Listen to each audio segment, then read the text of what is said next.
നമ്മുടെയൊക്കെ നാട്ടിൽ വളരെ കുപ്രസിദ്ധരായ നാട്ടുകാർക്കൊക്കെ അറിയുന്ന ചില പോക്കിരികൾ ഉണ്ടായിരിക്കും.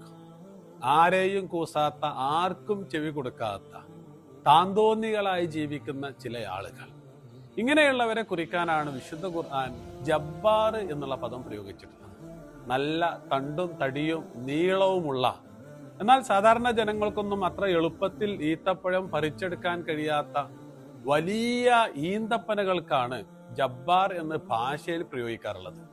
അതുപോലെ ആർക്കും വഴങ്ങാത്ത, ആരെയും പരിഗണിക്കാത്ത, മറ്റുള്ളവരെ എല്ലാം ബലം പ്രയോഗിച്ച് തങ്ങളുടെ കാര്യങ്ങൾ പൂർത്തീകരിക്കാൻ ശ്രമിക്കുന്ന ഈ പറയുന്ന റൗഡികളെയൊക്കെയാണ് ജബ്ബാർ എന്ന് സാധാരണ കുറിക്കാറുള്ളത്.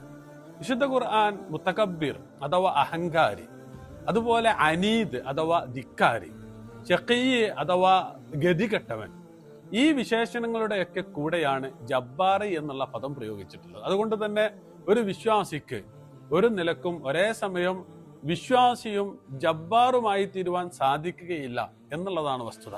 വിശുദ്ധ ഖുർആൻ റസൂൽ സല്ലല്ലാഹു അലൈഹി വസല്ലമയോട് പറയുന്ന ഒരു വർത്തമാനമുണ്ട്.